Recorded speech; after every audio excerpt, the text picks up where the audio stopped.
बिसायख'थिनि मिथिंफोराव मानसि जानायनि मिनिंआ मा जाहैबाय होमबासो मानसिया जायो गोनो गोथो साननाय जायगायाव मानसि जाया जोंनि सिमानि 10टा प्राइमारिनि 7टा प्राइमारियाल' बाहाय फैदों मोनथाम प्राइमारिया फैबावाखै थारमाने दिनै जों बुजिनो हायो मा नोंथांमोना बे मिथिङाव ओंखारबोदों माने गोसो मोदोम गासिबो सिंनिफ्राय मेलेम देहा देरहानो नानैनो रेडि जानानै फैखाबाय नङा होमबा देरहानो ना रेडि जाबाय आंनि सिमायाव बाराद्राय खोथा बुंनो दरखार गैलिया होननानै आं सानो प्रमद बर'आ दिनैहाय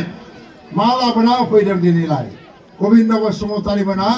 मा लाबोना होफैदों जोंनोलाय दा दिनै बाहाय जनानै दं धीरेन बर' मोनसे समाव एनडिएफबिनि आफादगिरि बिथांमोना भारत सरकारजों सुक्ति खालामनानै मा लाबोना होफैदों जे दिनै 30-35 बोसोर धरि जोंनि फिसा फिसौ बिदा फंबायफ्रा हाथियार लानानै हाग्रा बंग्रा सोरबा म्यानमार सोरबा भुटानाव थानानै दंमोन न'खराव फैफिननो लुबैबाय रायजो जानो लुबैबाय बर' हारिनि गांनाय उखैनायखौ सुफुंनायनि थाखाय खामानि मावनो लुबैबाय बेनि थाखाय दिनै भारत सरकारजों सावरायलायनाय जाबाय बे सावरायलायनायाव खालि एनडिएफबिल' थानाय समाव एनडिएफबिखौ खालि नोंसोरल' दङ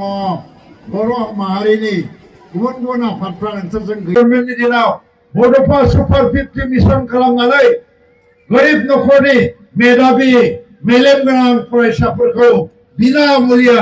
थाखा फैसा नाङालासेनो दिल्लीयाव कचिं होनायनि बेबस्था खालामबाय बिसोरखौ एपिएस खालामनो एसएस अफिसार खालामनो बिनि रिजाल्टआ मा जादों थांनाय बोसोरनैयाव बोसोरफ्रोमबो जोंनि बिटिआर ओनसोलनिफ्राय जोंनि फिसा फिसौफ्रा साब्रै साबा एसएस अफिसार ओंखारदों एपिएस अफिसार ओंखारदों सानथ्र'हायै डाक्टर ओंखारगासिनो दं इन्जिनियार ओंखारगासिनो दं क'क्राझार मेडिकेल कलेजाव आङो बे मेडिकेल कलेजनि गभर्निं बडिनि प्रेसिडेन्ट बे प्रेसिडेन्ट हिसाबै आं नुयोबा बोसोराव 100 जन छात्रफ्रा एडमिशन लायो प्रथम बोसोराव जोंनि बिटिआर ओनसोलनिफ्राय 2 बा 3ल' एडमिशन लायोमोन नाथाय नैथि बोसोर थामथि बोसोराव 7 साबा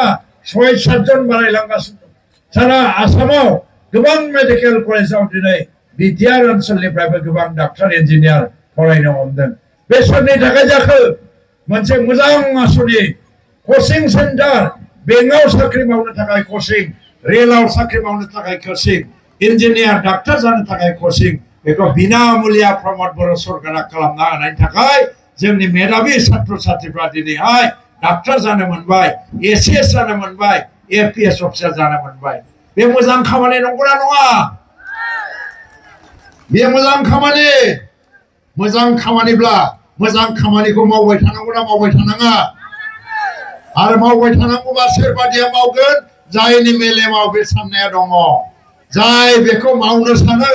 जाय बे जागायजेनदों बे मानसिया मावबाय थानांगोन आरो बे मानसिया मावबाय थानांगौबा रायजो राजाया बे मानसिनो क्षमता होफिननांगोन ओंखायनो निसिमायाव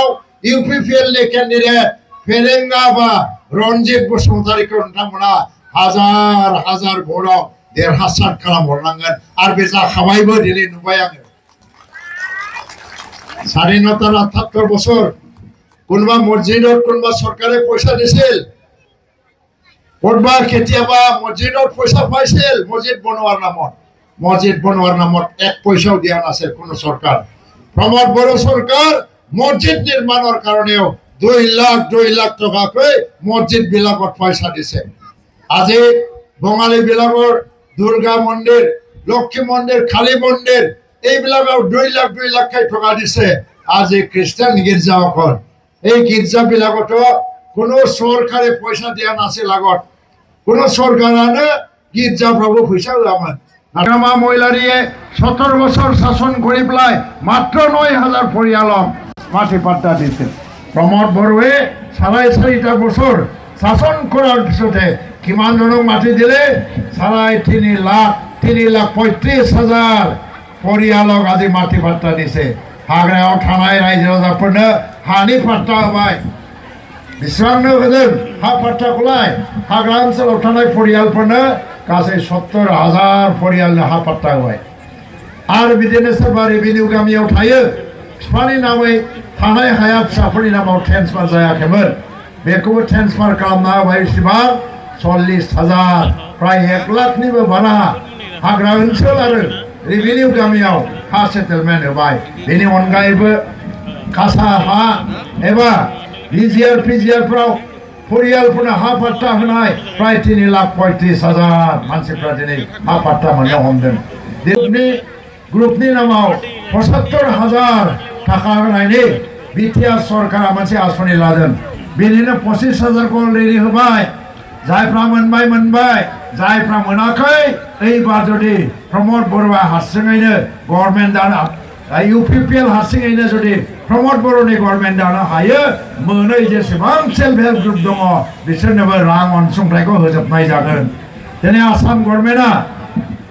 सेल्फ हेल्प ग्रुपनि मेम्बारफोरनो 10,000 थाखा होदों नोंथांमोना बिजनेस खालामनांगौ 27 लाख मेम्बारफोरनो 10,000 कोटी थाखा होदों गासै आसामाव